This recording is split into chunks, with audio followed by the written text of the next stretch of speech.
Let's see. All right. No questions for the next 20 minutes. That'll work. Beautiful. Okay. So let's handle these objections before they come up. Can't afford it. First of all, what you need to write down is can't afford it and too expensive have zero to do with money. They have nothing to do with money. Notes. Write this stuff down. I'm giving you gems. Okay? So they have nothing to do with money. Okay? Can't afford it is what's called a value, is a desire issue. They just don't want it bad enough. Too expensive is a value issue. They don't see why it's worth what it's worth. Okay? Neither have anything to do with money. So let's talk about can't afford it first. Now what I'm going to do is I'm going to handle the psychology of can't afford it, not the actual words. Okay? Because some people say, oh, it's too expensive for me. What do they really mean? That I can't afford it. Okay? They're saying that, oh, it's too expensive for me right now. All right? So I'm not going to talk about their words. I'm talking about what they mean. Okay? Just so you guys understand the definition of the difference of the two. Can't afford it means I love the knives. I totally think they're worth $9.45 for this homemaker set. I just don't have that much money in my bank account right now to get it. Okay? That's what can't afford it means. Too expensive means I like the knives. I have the money, but I don't see why anybody would spend $900 on knives. Does that make sense? There's a difference. One's a value issue. One's a money issue. Okay, but neither of them have anything to do with money. Okay, if they want it bad enough, what will they do? They'll find a way to buy it. Okay, so that's kind of how it is. And as far as that goes, too expensive. If they see the value is very high, we talked about this in training, then they will also find a way to buy it. So you just got to handle these things. So let's talk about can't afford it first. Can't afford it is there's a difference between what's called interest and desire versus desire. Cutco is automatically interesting. I could take a 12-year-old, cut a penny in a corkscrew, and make a sound with a spatula spreader, and they'll be like, "Wow." Okay, but that doesn't make people buy things. You notice how excited they are about the shears in the beginning, but at the end they could care less. Okay, and the reason why is because they don't need to cut pennies. And people aren't like, oh, I have all this change, and now you've brought the solution to me. Okay, I can cut it all up. Okay, like that's not why people buy the scissors. You know why people buy the scissors? Because when I do my demos, I talk about, hey, we use these scissors to put down the linoleum tiles in my kitchen. Okay, it was kind of cool. We can cut around the cabinets, and we can do that. It's also good for carpeting. My mom uses them outside in the garden all the time. She does all the pruning and stuff with that. You know, this and that, all real reasons. Okay, you ever get the plastic packages that come in that are ridiculous to cut through, and you cut through that? That's what this is really good for. So, see, interest is the penny. Desire is, what am I going to use this for? Right? Here's what you have to understand. What your customers are saying in their head all the time, anytime you tell them anything, is so what? Okay? So it cuts pennies. So what? Okay? What does that have to do for me? All right? And write down with. Okay? What's in it for them? W-I-F-T. That's what they want to know. What's in it for me? So you have to, as you're doing your demo, you have to say, what's in it for the customer? It has thermoresin. Who cares? Okay. Well, here's why you want thermoresin. Thermoresin doesn't rot or chip and break, and you don't get the bacteria in it. You're not going to get sick from thermoresin. All that kind of stuff. Oh, okay. Now I understand what's in it for me. All right. So always be talking about the benefits to the customer. People don't buy features; they buy benefits. Okay. What is the benefit? And if the benefits are high enough for me, then it makes me want to buy it. Okay. If there's not a lot of benefit, then I'm not going to buy it. Well, what's another thing to make benefits happen? Cut food.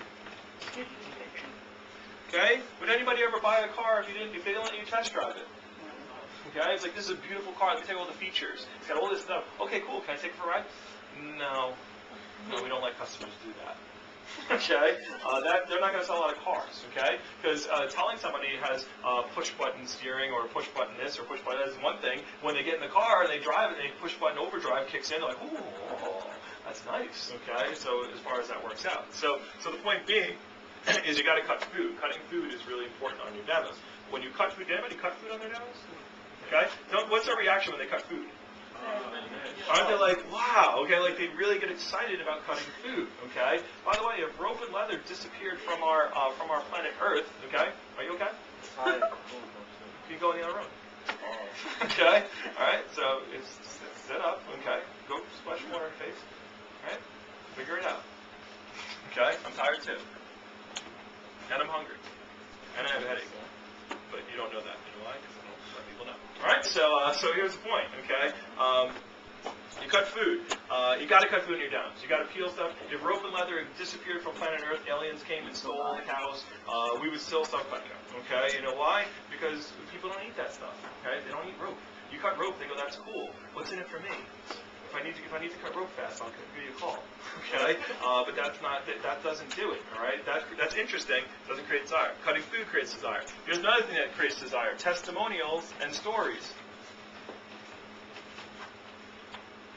Anybody run somebody had Cutco? I know you guys didn't do it all the demos. No, my Cutco. They had? My entire church. Okay, the entire church is Cutco. Good. Okay. What did they say about it? They all loved it. Good. Then you need to get every single person who would be like, you're like, oh, you sound like you're upset about that. That's a good thing. Okay. So you should write down every person in the church has Cutco, and then everyone who doesn't have Cutco, you should go up to them and go, hey, this person has Cutco, this person has Cutco, this person has Cutco, this person has Cutco, and then somebody in the church is like, well, I'm a loser. I don't have Cutco. Okay. Okay. So that's the point. So what are you doing? You're late. All right, grab a seat. Okay, take out some notes. All right, somebody's sitting there. All right, now grab a chair. So you need to have testimonial letters. Get as many testimonial letters as you possibly can. Find people that have had Cutco. Tell stories. You guys use the knives yourself yet? Okay, then you need to be talking about that. I used this one the other day, Miss Jones. I cut this. It's awesome. How do you cut yourself? Nice, okay, 2 or 3. Awesome, okay? It's sharp, right? Okay? You're like, whoa, man, this really is sharp, okay? So the point is that, tell them, Miss Jones, be careful with this. I cut myself the other day with it. That spatula spreader, man, that thing's sharp, okay? So peel some stuff. Tell some personal stories. If you haven't used your Cutco yet, go home and use it, okay? Make a sandwich. Cut some bread up. Cut some grapes, okay? And then tell them, Miss Jones, I used this one the other day. It's awesome, okay? My mom was using this one. By the way, now some of you have some sales, okay? So you can say, Kitchen Basics. Kitchen Basics, okay? What is Kitchen Basics? I don't even know. She loves the vegetable peeler. The peeler and what else? And I think the pan marinage. Okay, so when you do your demo, you have to say, who sold? Who bought? Who is this? My neighbor. It's your neighbor, okay? So you say, this is the one my neighbor got, okay? And that's how it goes. By the way, in my book, hey, I sold a Fisherman Solution. Anything that people buy, I used to have a happy customer list. I don't even know if I still have it in here. Satisfied customer list. I don't remember what I called it. Something. People just want to see that they're not the only freaks that are going to spend $900 on knives. Okay? And if they feel, here, look, I used to have like 5 of these, all right? Here's one of them, all right? And so I had all my customers, and every time I had a customer, now I got smarter after a while. It was just pieces, but then I started customized sets, and I just kept turning the set. Notice how I made the galley sets really bold, students are really bold, okay? So, and they look at these things, and they go, oh, so-and-so has it, so-and-so has it. Even if there's 2 people, even if you have 1 sale on there, so what? Start making your list and put it in there. Go, Miss Jones, these are all the people that bought Cutco from me before. And then they see their friends on there, and they're like, oh, I want to buy that, okay? Our top representatives, all they do is they just say, hey, your friend has this, the lady up the street has this one, this is the set they have, this is the set they have. They go, oh, okay, I'll get that set then, okay? So people want to know that until you get a bunch of testimonials or you have a bunch of customers, then just start telling your own stories, okay? Oh, my mom was using this the other day, she loves it, even if she didn't buy anything. Just say, hey, she was using this the other day for dinner, and it's great, okay? And so I showed this to the lady up the street. She loved it, even if she didn't buy it. I just did a demo yesterday, this person loved that set, right? So, and so the point is, you can always say that they loved it because they did. You just didn't, handle the objections as well. Okay, so testimonials and stories make people want to buy. People want to be like other people. All right, that's very important. All right, the last thing is tell them you own Cutco. All right, because you do. It's yours. Okay, so here's how I give people my knife when I take out my knife. Okay. Oh, actually, I can kill 2 birds with 1 stone. Jimmy, slide up a little bit. You're my customer. You're a little far away from me. All right. So let's pretend we're doing the demo. I'm going to do a little quick excerpt of my demo. Okay. So Jimmy, so we just did all this. So we just did wood, plastic, all this stuff. You're all grossed out by bad knives now. Okay.